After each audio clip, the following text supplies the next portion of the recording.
Mag-house tour tayo sa bahay ni Jose Rizal dito sa Calamba, Laguna. Pinakamahalagang tanong, magkano ang entrance fee? Good news kasi libre siya. Kailangan mo lang mag-donate ng kung ano man ang kaya mo. And I think yung donation mo ay makakatulong sa pagpe-preserve ng lugar na ito. Nakakatuwang isipin na sa bahay na tutumira ang ating pambansang bayani. At kung kumukuha ka ng kursong Life and Works of Rizal, this is the place to be. Kasi lahat na nasa curriculum nyo ay pwede nyong matutunan dito. Yung buhay ni Rizal nung siya ay bata pa, kung ano ang Calamba during his time, yung buhay niya bilang isang mag-aaral, at syempre pati ang buhay ng kanyang buong pamilya. Alam nyo ba na ang bahay ni Rizal ay isa sa mga unang bahay na bato dito sa Calamba? At ito ay tabi ng simbahan. And that is why most experts believe that Rizal's family was affluent during those times. Kasi ang sabi nila, pag malapit ang bahay mo sa simbahan, ibig sabihin mayaman at maimpluwensya ang pamilya mo. Sa totoo lang, the fact na 11 sila magkakapatid ay isa pang pruweba na sila ay nakakaluwag sa buhay. Nasa ground floor ang mga basic things that you need to know about Jose Rizal. Pag-akyat naman, we will have an idea kung paano ang buhay nila noong unang panahon. Oo nga pala, iba ang pakiramdam habang inaakit ko to kasi feeling ko dito umaakit panaog si Jose Rizal. At tapat ng hagdan ang kanilang kusina.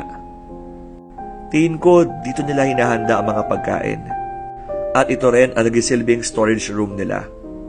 In fairness, maluwag at malaki ang bahay nila Rizal. And then, paglabas mo ng kusina, ando na ang kanilang komedor.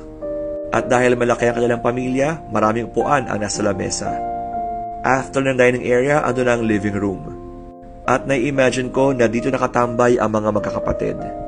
Malamang nananahi, nagaganchilyo o nagbabasa ng mga libro. Yung mga gawain ng mga mayayaman during that time.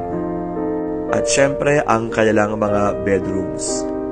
And if you may notice, grabe ang designs ng kanilang mga muebles.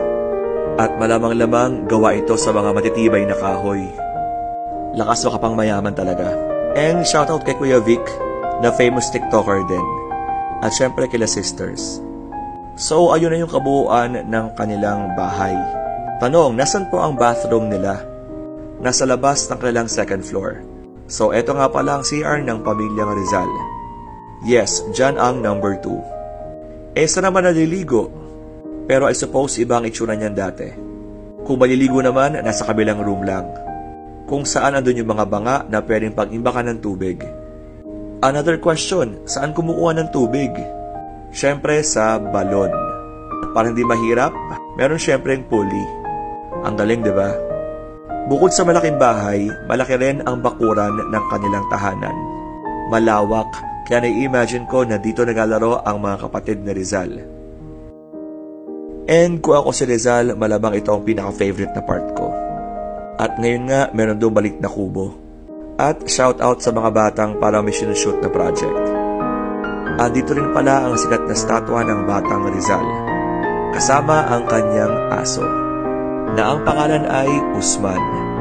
At alam niyo ba ang mga palayo ng batang Rizal? Bukod sa Pepe, tinatawag din siyang Moy at Ute. Obvious din dito na medyo malaki ang ulo ni Rizal. Napansin din yan ni Father Colliantes. Siya yung pare na nagbinyag kay Jose. Kaya naman kung may time ka at nasa Laguna ka, dalawin mo naman ang bahay ni Rizal.